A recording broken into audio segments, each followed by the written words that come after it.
Hello friends, मैं हूं doctor Surya Prakash. और आज एक नए वीडियो के साथ आप लोगों के सामने फिर से मैं आया हूं। दोस्तों, आज जिस बारे में हम बात करेंगे वो है पाइल्स के बारे में, जिसे मेडिकल भाषा में हेमरॉइड्स भी बोलते हैं और या इसे कॉमन बोलचाल की भाषा में बवासीर बोलते हैं। तो दोस्तों, ये एक ऐसी बीमारी है जो कि बहुत ही कंफ्यूजिंग है और कई लोग सही डायग्नोसिस के अभाव में इसके गलत इलाज में चले जाते हैं और कई तरह के तकलीफ़ों का सामना उन्हें करना पड़ता है। तो दोस्तों, इसमें आपको एक बात ध्यान रखने वाली क्या है कि जो बवासीर है, पाइल्स या हीमोरॉइड्स है, वो फिशर और फिस्टुला 2 अलग-अलग बीमारियों से बिल्कुल अलग है और ये बिल्कुल ही अलग है। तो इसमें कन्फ्यूजन की संभावना रहती है। कई बार पेशेंट्स आकर बताते हैं कि मुझे पाइल्स है, बट एग्जामिनेशन के बाद पता चलता है कि उन्हें फिशर है या फिस्टुला है, जिसे भगंदर भी कहते हैं। तो इस तरह की गलतियां होती है और कई बार डायग्नोसिस में अगर गलती हो जाए तो ट्रीटमेंट भी सही तरीके से नहीं हो पाता है। तो दोस्तों, पहले हम बात करेंगे कि आखिर पाइल्स होता क्या है। जो बवासीर होता है वो जो आपके लैट्रिन का रास्ता है उसमें कुछ नॉर्मल वेन्स होती हैं जो कि कुशनिंग का काम करती हैं। वो नॉर्मली सब में प्रेजेंट होती हैं, बट अगर वो नसें फूल जाती हैं एबनॉर्मली तो वो ब्लीडिंग का कारण बनती हैं या उस नसों में खून का रिसाव होने लगता है उन नसों से। तो बेसिकली उसे पाइल्स बोलते हैं। कारण क्या होता है पाइल्स डेवलप होने का? तो बेसिकली दोस्तों, मैं आपको इसके कारण के बारे में बताऊं तो जो सबसे कॉमन कारण होता है वो कॉन्स्टिपेशन है, जिसे क्रोनिक कॉन्स्टिपेशन के कारण से पाइल्स डेवलप होने का चांसेस काफ़ी बढ़ जाता है। और दूसरी चीज़ जो होती है वो ओबेसिटी है। अधिक वजन भी इसका एक कारण बन सकता है। स्मोकिंग और अल्कोहल अगर आप करते हैं या उसका सेवन करते हैं तो इसकी संभावना बहुत रहती है कि आपको पाइल्स होने के चांसेस बहुत ज़्यादा रहेंगे। एक फैमिली हिस्ट्री भी इसमें काफ़ी इंपॉर्टेंट रोल प्ले करती है कि अगर आपके परिवार में आपके पापा को, आपके दादाजी को ये बीमारी रही है तो आपको भी चांसेस ज़्यादा होते हैं इस बीमारी को डेवलप होने के लिए। नेक्स्ट चीज़ जो मैं आपको बताऊं तो एक सेडेंटरी लाइफस्टाइल बोलिए, वो भी काफ़ी इंपॉर्टेंट रोल प्ले करता है इस पाइल्स को डेवलप होने में, या उसका एक कारण ये भी हो सकता है। और लास्ट चीज़ जो उसका कारण बन सकती है वो है आपके खान-पान का जो तरीका है वो, अगर आप लेस फाइबर डाइट लेते हैं, इसका मतलब हुआ कि जो आप ज़्यादा मीट का सेवन करते हैं, जो जिसे लो रेसिड्यू डाइट बोलते हैं, तो उसके कारण कॉन्स्टिपेशन की संभावना ज़्यादा रहती है और उसमें पाइल्स डेवलप होने के चांसेस ज़्यादा रहते हैं।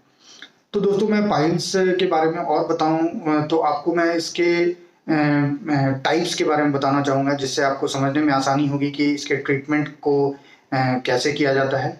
तो बेसिकली इसके 2 टाइप्स होते हैं, जैसे एक इंटरनल होता है और एक एक्सटर्नल पाइल्स होता है। तो इंटरनल पाइल्स जो होता है वो अंदर ही होता है और उसमें मुख्यतः आप बहुत ही सरल भाषा में समझिए तो इंटरनल पाइल्स में जो होता है वो सिर्फ खूनी बवासीर बोलते हैं जिसे, उसमें खून आता है और दर्द नहीं होता है। बट जो एक्सटर्नल पाइल्स होता है उसमें आपके जो लैट्रिन का रास्ता है उसके चारों तरफ एक गुठली सी बन जाती है और उसमें जो खून का थक्का जमा हो जाता है और वो काफ़ी पेनफुल होता है, बट इसमें ब्लीडिंग नहीं होती है। तो बेसिकली ये 2 प्रकार हो गए पाइल्स के, एक इंटरनल और एक्सटर्नल। अब हम बात करेंगे कि आखिर अगर आपको या आपके किसी जानने वाले को पाइल्स है तो उसके सिम्टम्स क्या होते हैं? कैसे आपको पता चलेगा कि आपको पाइल्स है? तो जैसा कि मैंने बताया दोस्तों कि इंटरनल टाइप जो होता है उसमें खून निकलता है लैट्रिन के वक़्त, और ख़ासकर ये ज़्यादा बढ़ जाता है या एग्रवेट हो जाता है तब जब आप अगर कॉन्स्टिपेशन के शिकार हैं, अगर आपका लैट्रिन काफ़ी कड़क हो रहा है, तो ये एक कारण बन जाता है जिसमें काफ़ी खून का रिसाव हो सकता है। दूसरी चीज़ जो होती है, अगर बट इसमें दर्द नहीं होता है दोस्तों, ये बात आप याद रखिएगा। बट एक्सटर्नल पाइल्स जो होता है उसमें खून का रिसाव नहीं होता है, बट उसमें आपको एक, जैसा मैंने बताया कि जो लैट्रिन का रास्ता है उसके चारों तरफ एक गुठली सी बन जाती है। तो उसमें दर्द होता है, क्योंकि उसमें खून का थक्का जम जाता है, तो उसमें दर्द की संभावना बहुत ज़्यादा रहती है। तो ये तो टाइप्स की बात हो गई।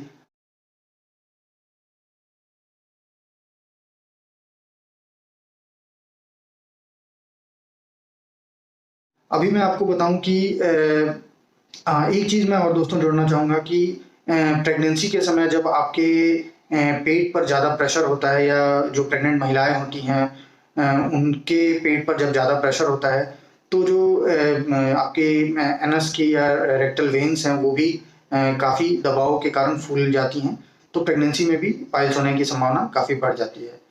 अब दोस्तों मैं आपको बताऊँ कि आखिर डॉक्टरी सलाह आप कब लें? आपको कब समझना चाहिए कि मुझे डॉक्टर की सलाह लेनी है? तो दोस्तों इसमें सबसे इम्पोर्टेंट बात ये रखनी है, जैसा कि मैंने आपको बताया कि इसमें ब्लड लॉस काफ़ी ज़्यादा होता है, ज़्यादा हो सकता है। तो उसमें आपको समझना चाहिए कि अगर आप डॉक्टरी सलाह नहीं लेते हैं और इसमें रिपीटेड एपिसोड्स ऑफ ब्लीडिंग होती है, तो उसमें संभावना बढ़ती है कि आपको खून की कमी हो जाए, आप कहीं न कहीं एनीमिया से ग्रसित हो जाएँगे। तो इसलिए डॉक्टरी सलाह की ज़रूरत होती है। अब दोस्तों मैं जो आपको बताना चाहूँगा वो है इसकी ग्रेडिंग के बारे में। पाइल्स की ग्रेडिंग होती है, जो कि जब पेशेंट्स ओपीडी में आते हैं तो हम उसे देखते हैं और ग्रेड के अनुसार ट्रीटमेंट डिसाइड करते हैं। तो ग्रेडिंग के बारे में बेसिकली आपको मैं पूरी शिद्दत से कोशिश करूँगा कि समझा पाऊँ। तो उसके लिए मैं एक सहारा लूँगा, मैं कोशिश करूँगा कि आपको समझा पाऊँ। ये जो बलून है वो मैं मान रहा हूँ कि ये जो नसें होती हैं वो हैं, और ये जो बॉटल है वो आपके लैट्रिन का रास्ता है, ये एनल कनाल है, और ये जो आप बाहरी हिस्सा देख रहे हैं ये यहाँ पे वो एनस है आपका, जिस मलद्वार जिसे बोल लीजिए आप। तो इसकी जो ग्रेडिंग होती है दोस्तों, बेसिकली ये 4 ग्रेडिंग होती है। तो ग्रेडिंग जो फर्स्ट ग्रेड होता है उसमें जो पाइल्स है वो फूला तो रहता है और अंदर ही रहता है, उसमें ब्लीडिंग होती है। ग्रेड 2 में जो होता है ये फूलता है और ये बाहर की ओर आता है, और लैट्रिन के समय बाहर आता है और खुद ब खुद लैट्रिन के बाद अंदर चला जाता है। बट ग्रेड 3 में जो होता है ये बाहर आता है, बट इसे आपको हाथ से पुश करना होता है लैट्रिन के बाद, मैनुअली आपको रिड्यूस करना होता है।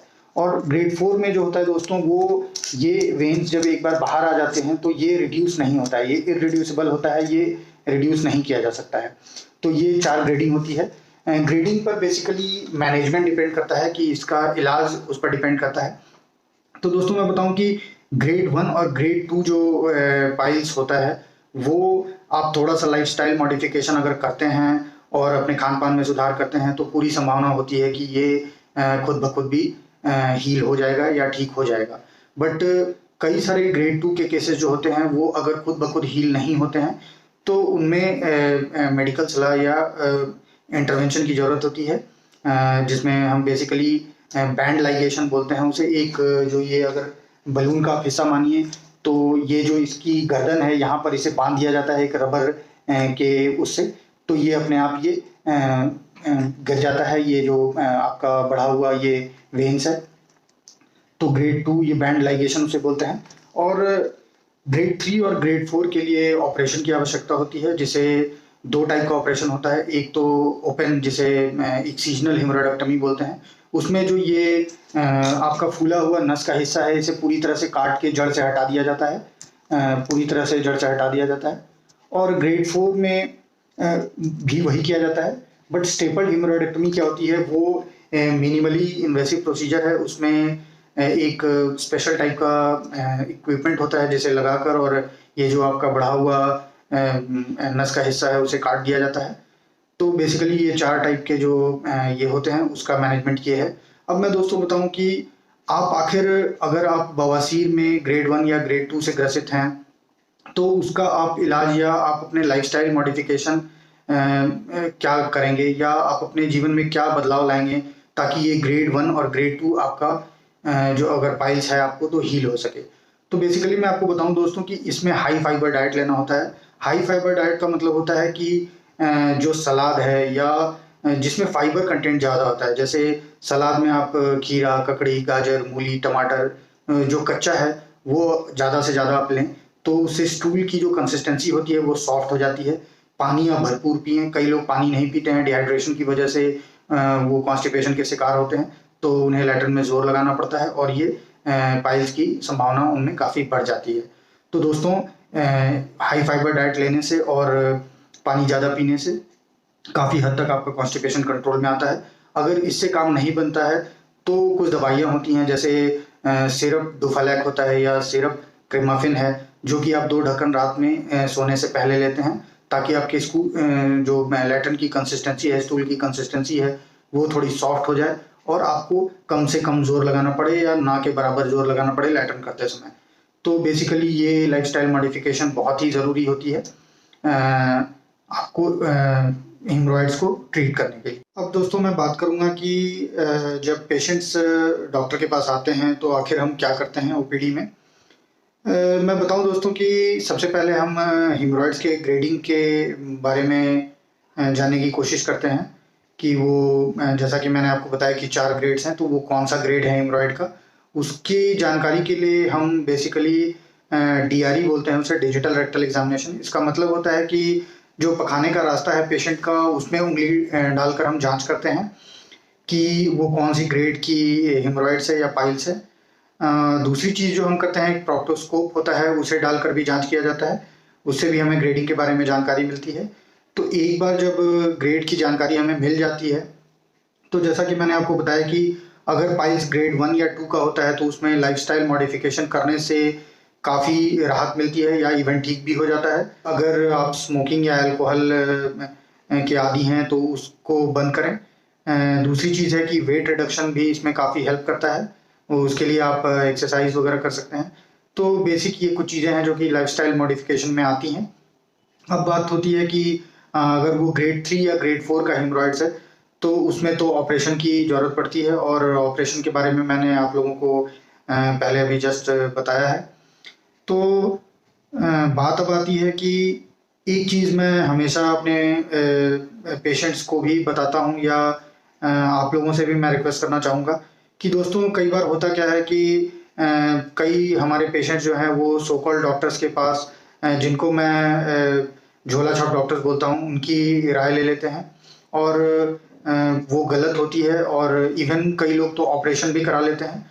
तो उसमें कई तरह का जो कॉम्प्लिकेशन होता है वो अराइज हो जाता है। इवन मैंने देखा है कुछ पेशेंट्स हमारे पास आते हैं जिनका स्पिंक्टर भी डैमेज कर दिया होता है उन्होंने। स्पिंक्टर डैमेज का मतलब जो स्टूल या लैट्रिन को रोकने वाला एक वॉल्व होता है, तो वो भी डैमेज कई बार हो जाता है।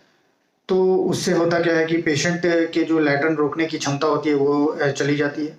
तो और कई सारे कॉम्प्लिकेशंस हैं दोस्तों, जो कि अगर आप गलत इलाज में जाते हैं या गलत तरीके से ऑपरेशन करवा लेते हैं तो इस तरह की संभावना बनती है कि आप कई तरह के कॉम्प्लिकेशन से ग्रसित हो सकते हैं। तो मेरा आप लोगों से अनुरोध है कि अगर आपको या आपके किसी जानने वाले को पाइल्स है तो किसी एक वैलिड डॉक्टर या सर्जन की सलाह लें और तभी इस ट्रीटमेंट को आगे बढ़ाएं। मुझे ऐसा लगता है कि जितनी भी जानकारी पाइल्स के बारे में आप लोगों को देनी चाहिए थी मैंने दी है, और होप कि ये वीडियो आप लोगों को पसंद आई होगी।